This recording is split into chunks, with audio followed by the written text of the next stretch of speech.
Olá, meus irmãos, eu convido-os a nós lermos dois versículos da Palavra de Deus aqui da carta do apóstolo Paulo a Filemon, versículo 13 e o versículo 14, que diz assim: Eu bem o quisera conservar comigo para que por ti me servisse nas prisões do Evangelho, mas nada quis fazer sem o teu parecer, para que o teu benefício não fosse como por força, mas voluntária. Vamos orar? Senhor, perdoa os nossos pecados e nos dá agora a bênção da Tua Palavra, Senhor, para que nós possamos compreendê-la, ao mesmo tempo que abramos o nosso coração para recebê-la, Senhor, e para vivê-la, para a Tua glória, para o nosso bem. Faz isso, em nome de Jesus. Amém e amém. Irmãos, eu gostaria aqui de chamar a atenção dos irmãos para um ponto que nós temos feito na nossa reflexão da noite, seguindo aqui o nosso estudo da carta do apóstolo Paulo a Filemon, sobre a relação entre a voluntariedade e a oportunidade. Nós já vimos pela manhã que tanto uma como outra, elas são exercidas em amor, como eu estava explicando então pela manhã, que Paulo está aqui mostrando que não podemos forçar as pessoas a fazerem nada, mas que elas têm que fazer as coisas voluntariamente, por amor a Jesus e querendo servir ao próximo, exatamente servindo Jesus. Esse é o ponto. A essência da voluntariedade é essa, o serviço, né?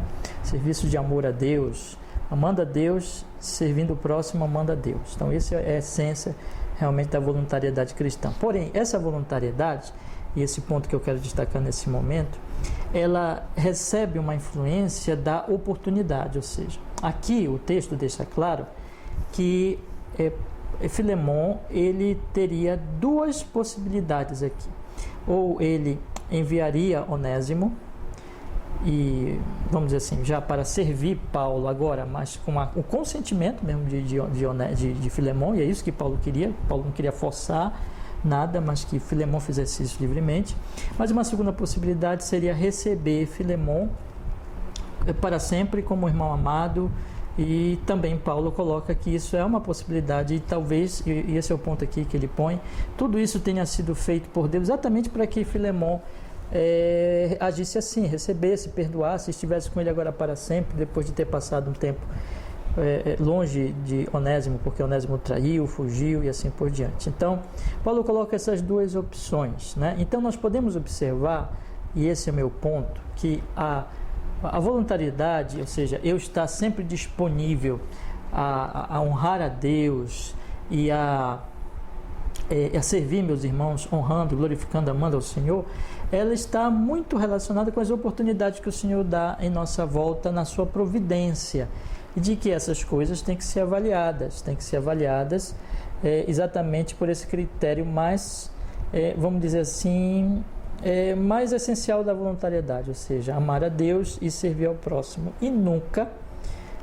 essas opções devem ser decididas por uma voluntariedade errada. Então, o ponto aqui que eu queria destacar é que esse texto que Paulo põe, em que, repito, a voluntariedade ela está sendo influenciada pela oportunidade que o Senhor está dando, ou seja, de Filemon receber Onésimo, perdoá-lo e tratá-lo agora como irmão, ela está sendo influenciada. No entanto, a decisão seria correta somente se a voluntariedade seria fosse o quê? Cristã, não é? Não fosse, por exemplo, outro lado de uma voluntariedade egoísta. Paulo mesmo, como eu destaquei de manhã, ele mostra com a sua ação, quando ele diz assim: eu gostaria que ele ficasse comigo, mas eu não quero te forçar. Ele mostra que ele não era egoísta, que ele não priorizava os próprios interesses, mas sim aquilo que honrava a Cristo e fosse útil aos seus irmãos, para servir aos irmãos. É isso que ele colocava. Ele não colocava os seus interesses acima do interesse de Deus e acima do serviço ao próximo. Então, é bem interessante nós notarmos, meus irmãos, isso. E ele não era egoísta, portanto. Então, aqui a questão da voluntariedade egoísta é que não nos levaria a decidir bem. Nesse caso aqui, por exemplo, o que ele faz, né? Bom, provavelmente ele se fosse egoísta, se Filemon fosse agir pelo egoísmo, é provável que ele nem perdoasse Filemon e nem quisesse servir Paulo através, nem perdoasse, melhor dizendo, Onésimo, nem quisesse servir Paulo através de Onésimo, né? Mas que ele capturasse Onésimo e maltratasse e usasse o rigor da lei, castigasse Onésimo, isso seria o procedimento voluntário egoísta, mas o procedimento voluntário cristão, altruísta, cheio de amor, cheio de serviço, seria então, ou mandar para que Paulo fosse servido por ele, por Onésimo, em seu nome, em nome de Filemon, ou receber Onésimo como um irmão amado e perdoasse. Então, esse é o ponto importante aqui, de que essa particularidade, como nós vamos, de acordo com as oportunidades diversas na providência que o Senhor Deus nos dá, nós sempre devemos analisar isso tendo por base a voluntariedade correta, isto é, a voluntariedade cristã, a voluntariedade que não é egoísta, mas a voluntariedade que não põe os interesses mesquinhos, egoístas, acima dos interesses do reino de Cristo e do serviço ao próximo, né? Não põe a voluntariedade egoísta, esse meu ponto, ela deve ser abandonada, né? Aquela que é mesquinha, aquela que não põe o reino e a vontade do Pai, a vontade do Senhor, o serviço como essenciais e importantes. Então, esse é o ponto, né? Então, sempre nós devemos decidir tendo Cristo, querendo glorificar Cristo, e nisso servindo ao próximo, saindo daquele egoísmo, né, daquela coisa mesquinha de pensar só nessas coisinhas, né, só nos próprios interesses, não importando que Deus seja desonrado, não importando que se faça mal ao próximo. Então, toda decisão para que as oportunidades que Deus dá sejam realmente bem aproveitadas, elas precisam ser tomadas por essa voluntariedade cristã, bíblica, né, de acordo com o Evangelho. Esse é o ponto. E uma segunda coisa que eu gostaria de dizer, portanto, particularizando um pouquinho mais, afinal de contas, o que decidir? Né? O que decidir? Uma porta se abre. O critério principal para que eu decida é servir a Deus, servir ao próximo. Mas observe que aqui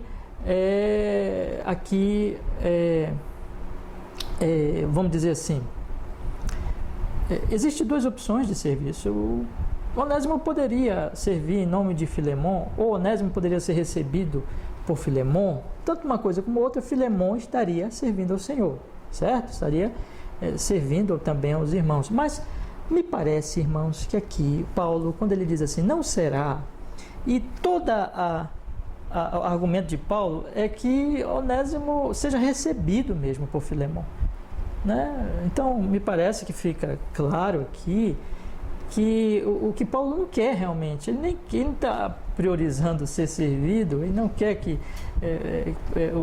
dá a entender que ele está aconselhando que ele não envie Onésimo, não, que ele sirva, que ele perdoe, melhor dizendo, Onésimo. Por quê, irmãos? Porque, novamente eu digo, me parece que aqui o ponto é que isso parece que glorificaria mais a Deus, ficar com Ele. Porque podemos supor que se o Filemon devolvesse Onésimo para Paulo e disse assim, olha, eu perdoo, e ele volta e tudo, seria um tanto mais fácil, né? Ele não teria que ver mais Onésimo, e aquela coisa, bom, se eu perdoo uma pessoa realmente, eu poderei conviver com ela de novo. Se eu não perdoo, eu digo que perdoo, mas eu não quero vê-la. Eu acho que aqui, irmãos, pelo que a Escritura está nos colocando, é possível entendermos assim, de que a sugestão aqui de Paulo tem a ver também com esse aspecto de receber agora. E olha como ele diz, não como servo, antes mais do que servo, como irmão amado, particularmente de mim, quanto mais de ti, assim na carne como no Senhor. Me parece que aqui seria muito mais, e parece que para isso que o Paulo aponta, seria muito mais glorioso a Deus, e realmente uma manifestação muito mais evidente de perdão, e que honraria a Deus, então que mostraria o amor de Filemon, se ele fizesse isso. Não devolvesse, não mandasse ele servir Paulo, mas estivesse realmente com ele agora numa relação nova, onde realmente a página é virada, e a partir daqui começa-se uma relação nova.